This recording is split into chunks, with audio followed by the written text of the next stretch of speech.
Showbiz fanatics, abay ginawa ito ni Alden Richards. Ipinagpaalam si Catherine bago niya gawin ito sa dalaga. But before that, if you haven't subscribed yet to my YouTube channel, please don't forget to like, share, and subscribe at hit mo na rin ang notification bell for more showbiz updates.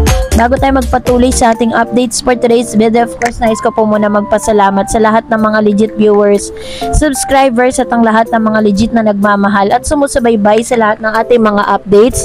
Maraming salamat po sa inyong panunood. At ngayong araw, let's talk about this one.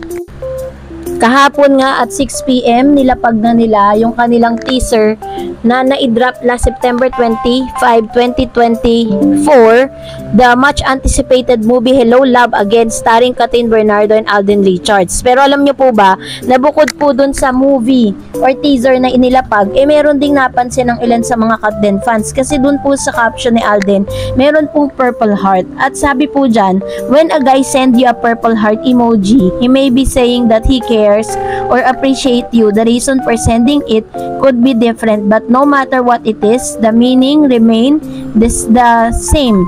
He cares about you and your feelings. The things to think about with the purple heart emoji can also falling in love or having a strong feelings towards someone. These are usually sent at the start of a relationship. Again, it boils down to the context of your situation. I would suggest if you are thinking about this kind of stuff, check out our post on how to read body language. Ayun. So, ito pala yung ibig sabihin no. Sa Google kasi, kapag po tinype nyo po yung purple heart, meron pala talagang significant yon.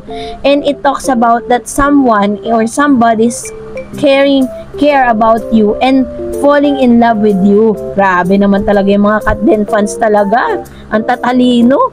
And for that, syempre po, update din natin sa ticket selling.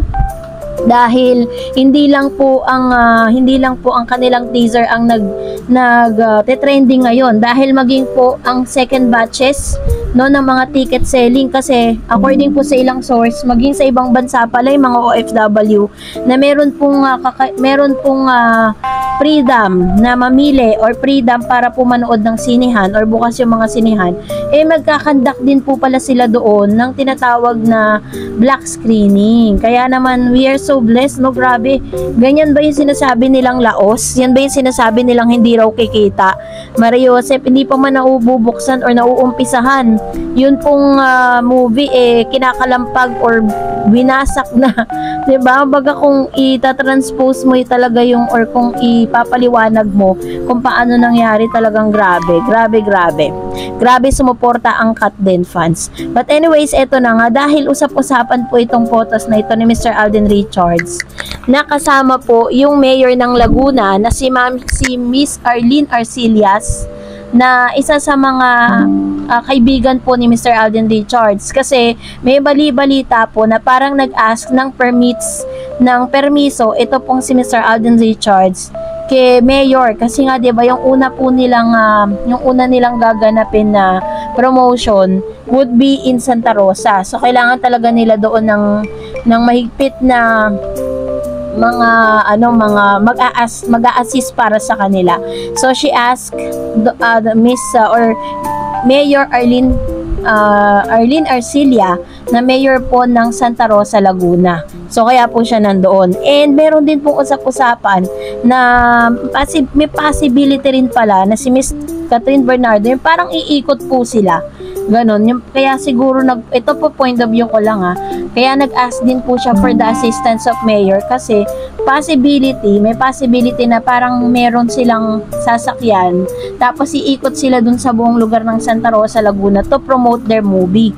Ganon kasi yung ginagawa ng ilang mga artista, diba? Para talagang parang face to face ipapaalam mo sa kanila, and you will gonna ask for support coming from them through this, diba? Doon sa pamamagitan ng mga ganong bagay. And this is really a great impact to all na mga Pinoy na talagang nasasabik na mapanood ang makasaysayan and very historical at talaga namang pinakaaantay na movie of the year, ang Hello Love Again. At may mga bali-balita pa na meron pong isang fandom na parang kinancel yung kanilang movie just to give, no? Parang kinancel muna nila kasi parang kinakabahan sila.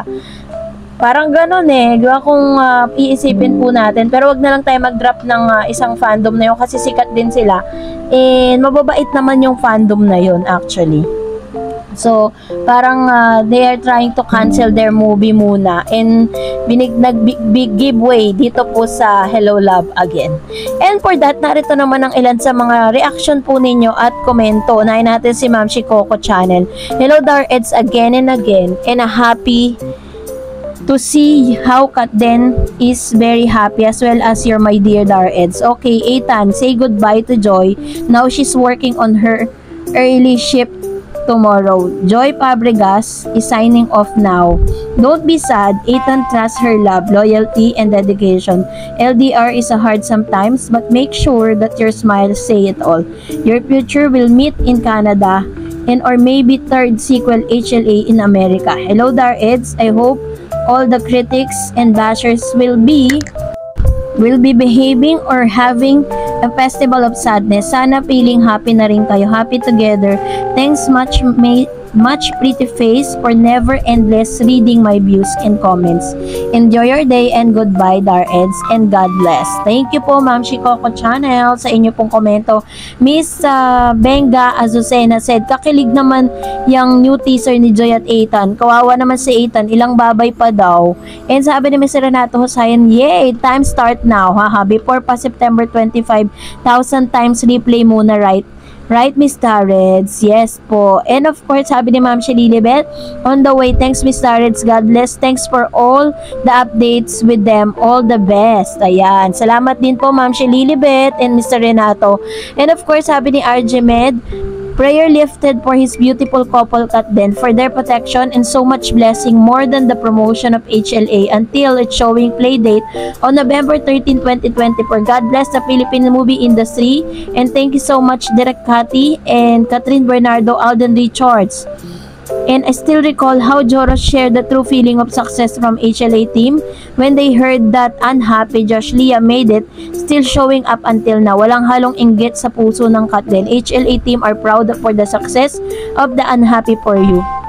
Indeed, as Catherine says, you will never go wrong in kindness. Mas pinagpapala ang mga mabubuting tao. Josh Leah and Katden are just aiming for a true entertainment and we are so lucky that his love team are worth loving. God bless us all, especially Catherine and Alden. Mr. Eds, let's pray harder for HLA. God is with us. Ayan. Salamat po, Ma'am Shino. Tama po yung sinabi ni Ma'am Shi dito. At isa rin po sa mga sinabi yan ni Miss Catherine Bernardo that you cannot go wrong with kindness. Yun po yung sinabi niya sa kanya pong contract signing. And sabi pa ni Chakowski, hindi yan aamin, private nga eh. Hanggat magugulat na lang tayo, kasal na pala sila. True naman, no? And of course, sabi ni Ma'am Bergie, hi Ma'am Dars, wow, so excited na parang ngayon palang tumatayo na balahibo ko at tears of joy na ako. Magaling sila magbigay ng teasers, Ma'am Dars. Pina-excite. At yung photoshoot nila sa wedding, baka secret wedding yan, Ma'am Dars. Ay naku, ang dami nating haka-haka sa din. But kahit marami tayong haka-haka sa kanila, Ma'am Dars, for sure, sila na ay saya ko lang. God bless everyone. True, diba? Antay lang po tayo ng mga updates patungkol sa kanilang dalawa. And that's it for today. For more videos and updates, please don't forget to like and subscribe. And please don't forget to follow my Facebook page, Dareds TV. God bless everyone!